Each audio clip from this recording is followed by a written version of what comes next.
Tem dia que, se eu pudesse, eu não sairia do quarto.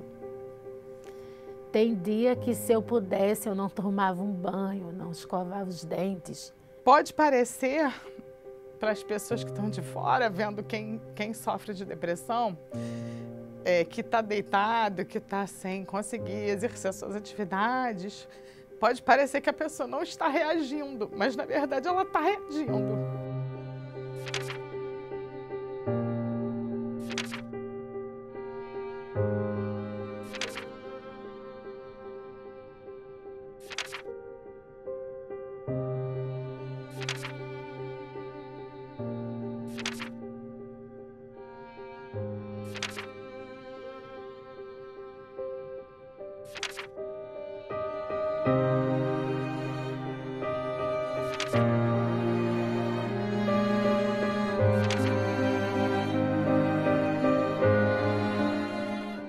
Meu nome é Eliane, eu já estou assim, já faz 4 meses, né, que eu estou nessas crises. Há 2 anos e meio atrás eu tive depressão, mas não tão forte como elas vieram agora, né? Agora elas vieram com mais frequência, principalmente as crises de ansiedades, que a depressão ainda dá um pouquinho para você se levantar, mas as crises de ansiedade ela é mais forte.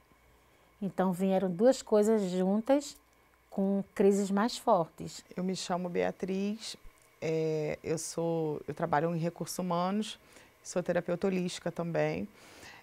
A minha história com a depressão, ela é da minha vida inteira, porque eu tenho depressão na família, né, parente com depressão. Então eu convivi sempre com a doença, observando primeiro enquanto criança, e depois eu mesma passei a sentir os sintomas, né, até que fui diagnosticada com distúrbio de depressão, misto de depressão e ansiedade. Há alguns anos eu desenvolvi de fato a doença e passei a sofrer do distúrbio de maneira mais forte, assim, me incapacitando para o trabalho, né, tendo que me afastar das minhas atividades. E agora eu estou um pouco mais controlada, né? Eu estava num lugar próximo à minha casa e de repente eu entrei num ônibus e fiquei desesperada. Onde é que eu estou? O que é que está acontecendo? Há uns 3 dias antes, uma pessoa chegou para mim e me contou algo que tinha acontecido com ela. E eu absorvi aquela situação que foi dentro da minha família. E daí eu não pensei que ia mexer tanto no meu psicológico. Aí eu fui trabalhar 3 dias depois. E quando eu entrei no ônibus, eu fiz, nossa, onde é que eu estou? Não sei o quê. Aí eu fui, liguei para minha irmã, perguntei onde é que eu estava. Ela, o que é que você tem? Já fui de imediato para o médico.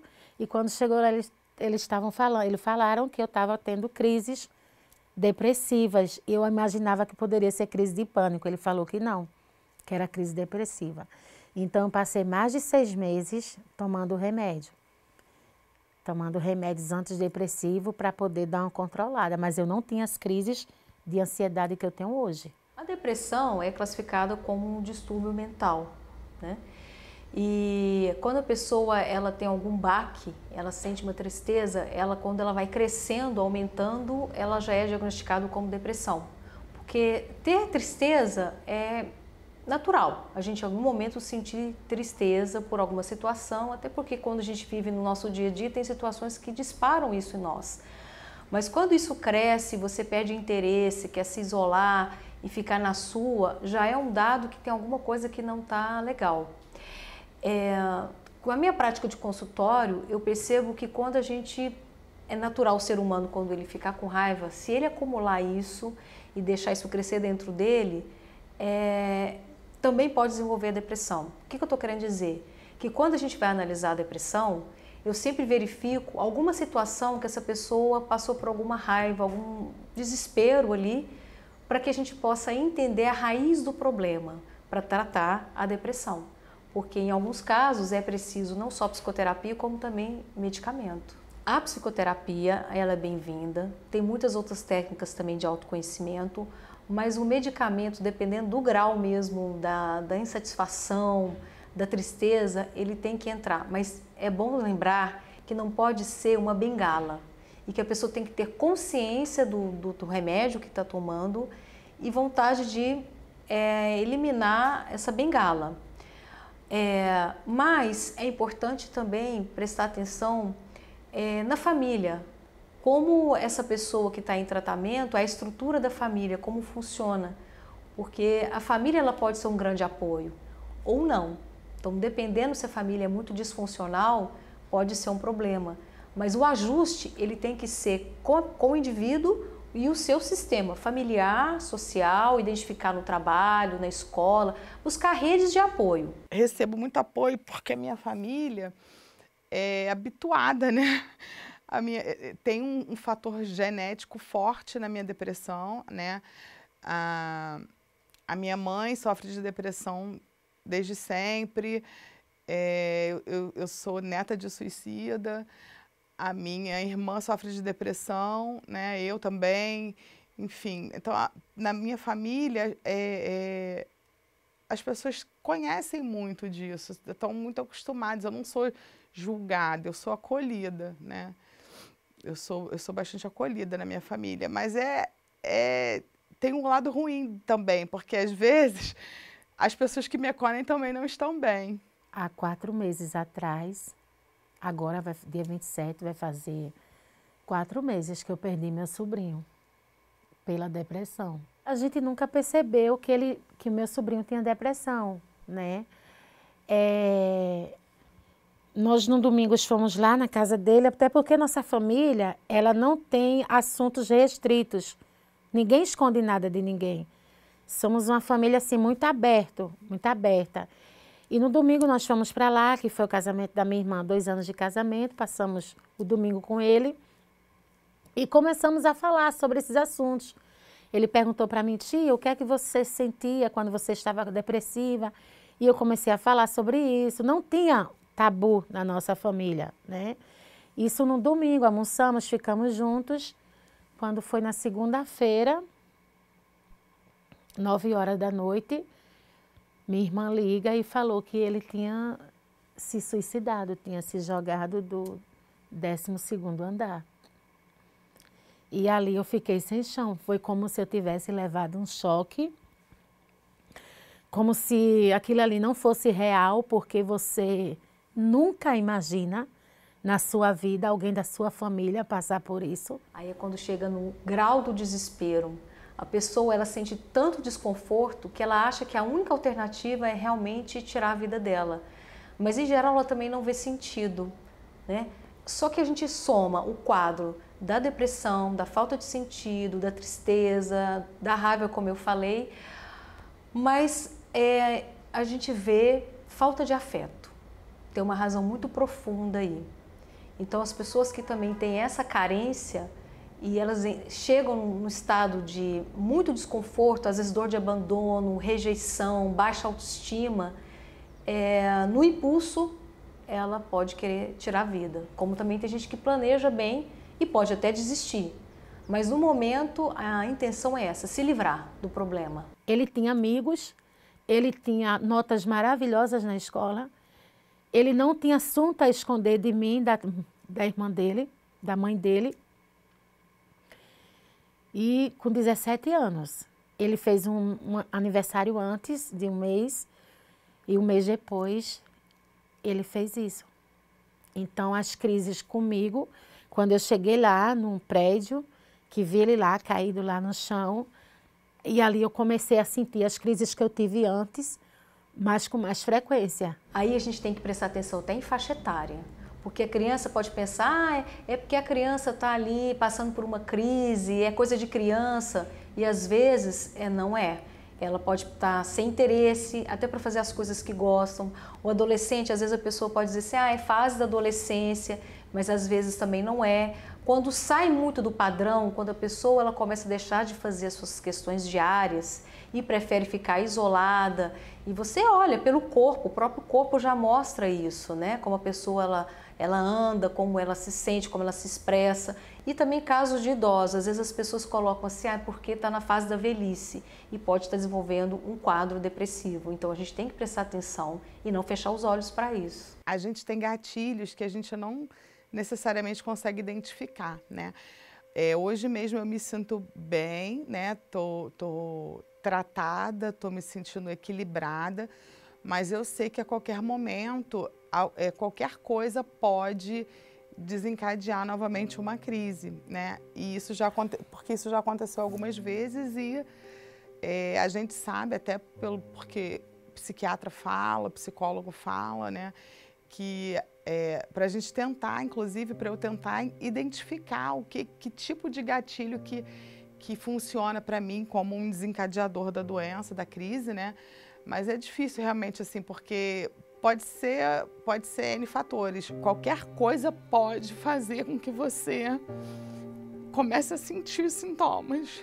A memória presente no corpo, ela já foi comprovada por dois e outros, né, mas principais que eu vou falar agora, que é o David Schreider, que é um psiquiatra francês, tá? Então que ele descreveu num dos livros dele, ele tem um livro que é Curar a Depressão, a Ansiedade, em que ele fala que é mais fácil a gente acessar as emoções através do corpo do que da linguagem falada, porque através do corpo a gente chega no cérebro límbico, no nosso cérebro emocional, diferente da palavra falada.